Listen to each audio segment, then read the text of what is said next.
Apologize in advance for any wind noise, but so today or yesterday I was bleeding the brakes, and I was doing it the old school way with my wife in the front pumping the brakes, and I noticed excuse me, I was getting a leak down there of brake fluid, and one of the rubber lines burst. So if one of them's bursting, all of them are going to burst pretty soon. So I went ahead and I ordered some more of those, some replacement hoses, and I'm going to take care of that. I'm starting to think about the trunk a little bit more, and like what I'm going to do as far as sound deadening everything.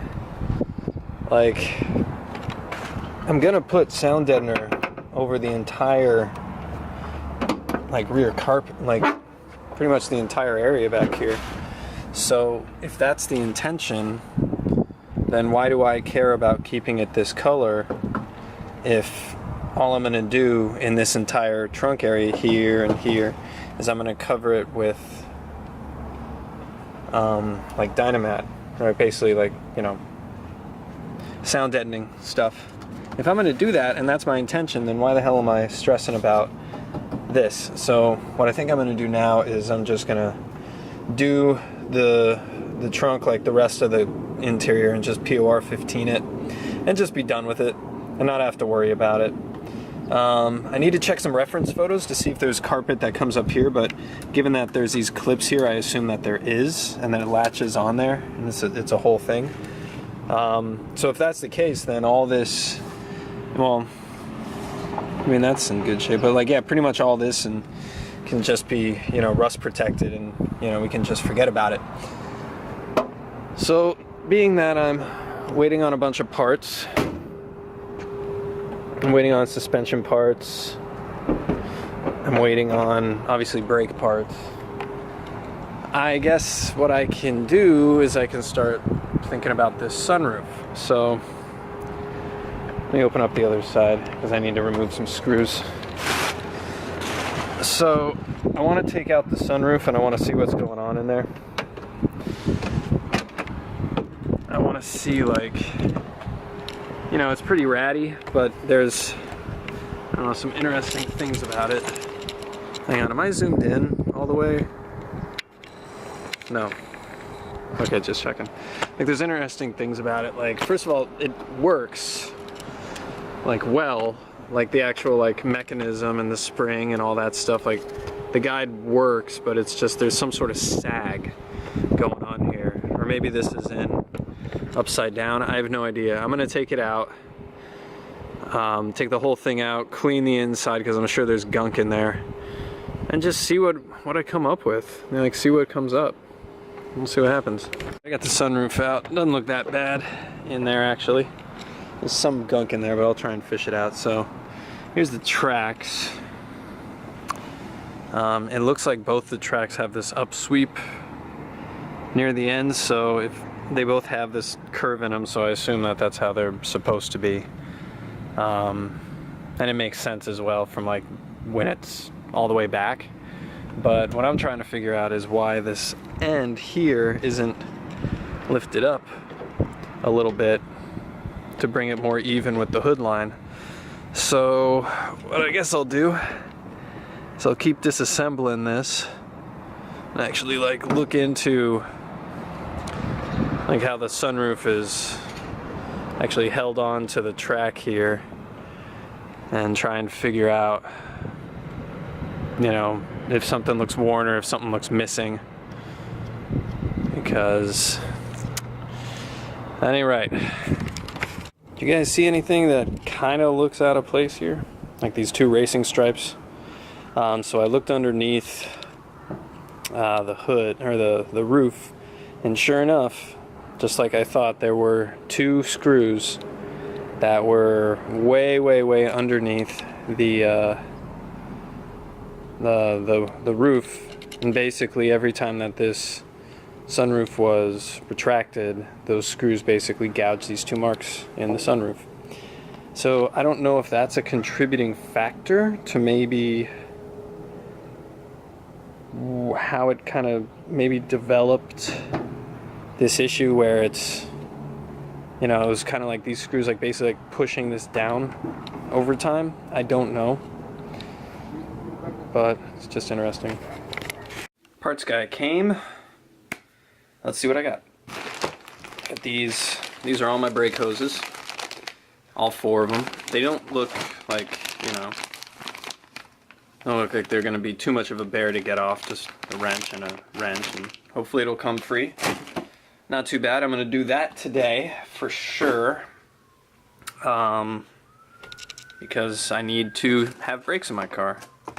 Second one, I got, you know, magnetic drain plug and a washer. Definitely need that because I got that oil leak in the, like, right where the oil, what do you call it? The oil filter is. I have been waiting for those. This is like, I still have like 4 more packages from Rock Auto to get to me. And then I got 2 of each upper and lower ball joints. I'm going to replace those pretty soon.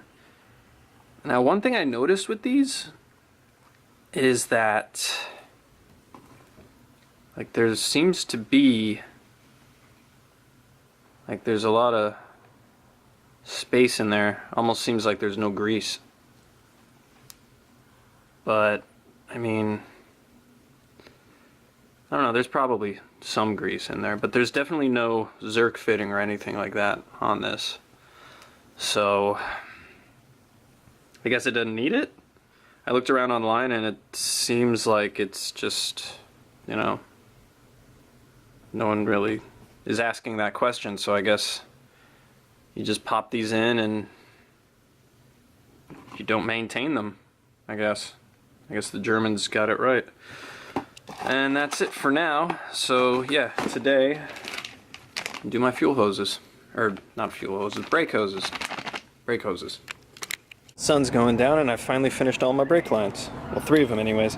I looked and the passenger front was actually recently done, so I didn't have to do anything. This is the one that was leaking. It actually has a tear right there, and that's where it was leaking from. You can also see there's bulging right there, bulging down here. Like, this guy was done. This is the passenger left, which wasn't that hard to get out, but it wasn't too far from being blown itself. There's bulging right down there.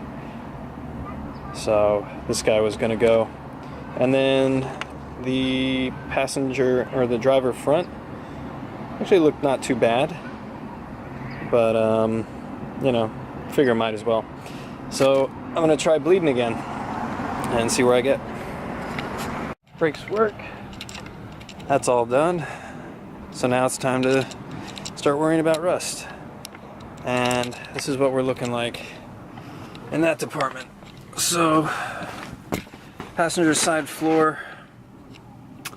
Obviously, there's work to be done there. Yep, there. And what worries me the most is right here by the seat rail. That's completely shot. So what I'm thinking is, I was briefly thinking, well, you know, just cut out what you got and put some new stuff in there, but I mean, I think they sell just like a rear seat portion, you know, just like a passenger footwell or rear passenger footwell. And if they do, I'm buying it, because when you get down to like here and here, it's actually fine until this hump in the seat back here. And then everything in front of that, I haven't checked out yet, but pretty sure it's fine. I still have to remove all that carpet. But if that's junk too, then I'm gonna buy the one that's just this whole thing and just cut that out. And the worst part of it is in here. It's underneath the battery. And I haven't removed the battery yet, but it's completely gone. All that whole battery tray section. There's really nothing there. The only thing stopping the battery from falling through the floor is a little plastic battery holder. It's the only thing. But I mean, the rest of this, like the driver's side rear, that's okay. That's just surface rust. All this crap back there, like, it's just coming off. and underneath it looks bad, but it's just surface rust.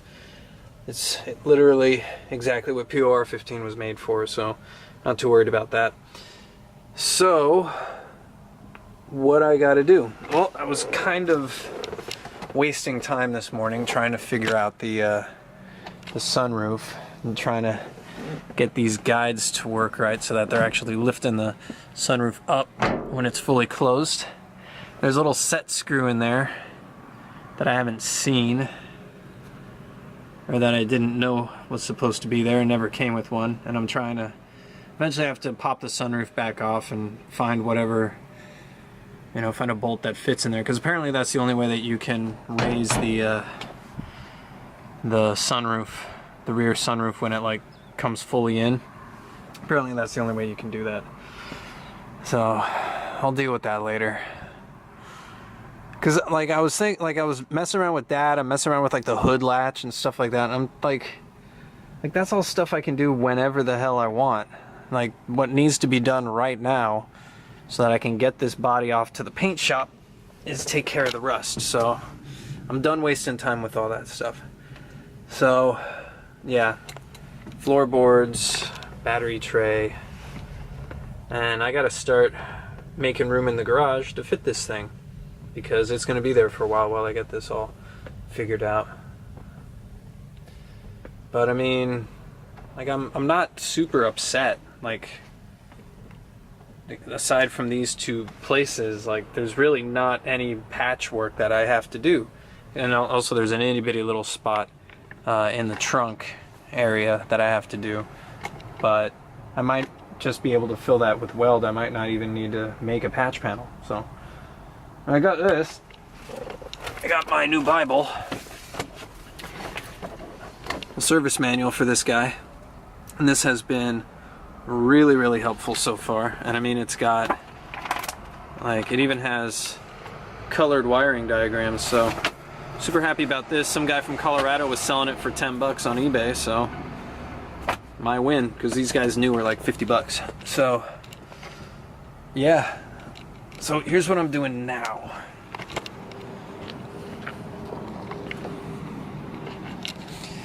So what I'm doing now, still trying to sell this guy. Nobody wants 90s bikes, even one as nice as that. So what I'm doing now is I'm trying to clear room to put all like the seats and the rear bench and the storage containers I'm going to get to chuck like door parts and like all this miscellaneous crap. So I'm thinking behind here in the stairs, and if you guys have watched my videos for a while, this is where the Kawasaki lived, and like it was another sort of parking place for my bikes, and it has since been taken up by everything else but a motorcycle. But my job for today is to make some room, throw some crap out, reorganize, and get some room in there so I can put some bins in there and my seats and stuff like that. And then I can pull the car in here now that it starts and runs and can stop. Pull it in here and I'll start wire brushing stuff away. So that's it. I'm trying to stay motivated. Watching some Clone Wars, ripping up some carpet. By the way, these little sticky lights from Harbor Freight, I love these things. But anyways, here's what I found out. So the rest that we knew about down there in the floor pan, it's whatever, it's expected. There's no rust except surface rust on this little divider piece. Up here near the engine bay, it's all good. Sills, a little bit of surface rust, nothing really. And then underneath the original tar board, it's just, again, surface rust. Is nothing big, but that tar board is foobarred, and it's going in the garbage. I'm just gonna, you know, POR15 and put some sound deadener on it. So here's the unlucky thing that I found out just now. Let's see if I can. Yeah. So the battery's out. There's the tray. it sits in. But if you'll notice, somebody got that panel I was talking about from eBay, and all they did was tack it into place. They didn't actually cut out the affected area. They just tacked this over it. And while that might actually work, it's way too much of a patch job. And frankly, I don't like it. Because if you look at the bottom of the car, let me take one of these lights. Come with me. If you look at the bottom of the car, if you can see it, maybe you can. Yeah. Right in there, you'll see. Yeah. It's all like gone. Like that's just a big hole. And that's the patch panel. So no one actually repaired the rust here. They just put the panel over it, and they didn't bother cutting it out. So the more I dig into this car, the more I see things that were just, I mean, I'm not perfect. I definitely half-assed a thing or two in my life, but I mean, that's just bad. Like, that's just bad. Then there's this fun thing I found. See that gap in the window? Right there? I guess they just ran out of windshield, whatever you call it, windshield liner, the rubber liner for it, and just said, eh, to hell with it, close enough. Big fucking gap. So I guess what I'm gonna have to do, considering when I look at this thing, there's only like a tack there, and like a tack there, and a tack there. I guess I'll grind the tacks off and see if I can reuse it. And maybe then I will cut it out and weld it in there like it's supposed to be. Because that makes me angry. But anyways, how I'm removing the carpet is I got my heat gun right there, and I'm just lightly going over the carpet a little bit and just tugging away. And that's it. Like, there's really not a lot to it. I don't know whether or not I'm going to reuse this carpet.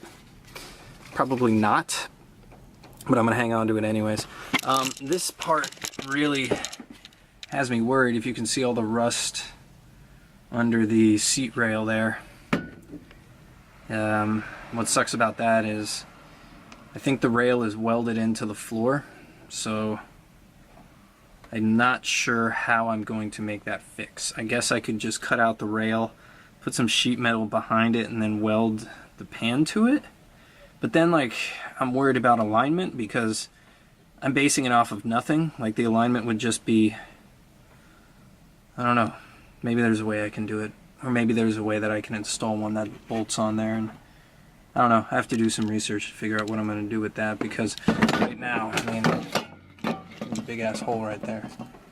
And actually, this is all, that's not even connected anymore. It's just completely rusted through.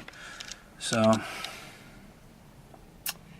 I mean, I guess that's what I'm going to do for till I feel bored.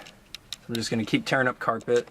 I got to take out the front seat now that I'm in the garage and away from the elements. I'm going to I guess I'll take off the front seat and then do the exact same thing. Just keep tearing up the carpet. And hopefully I won't find anything else like that, because that fucking sucks.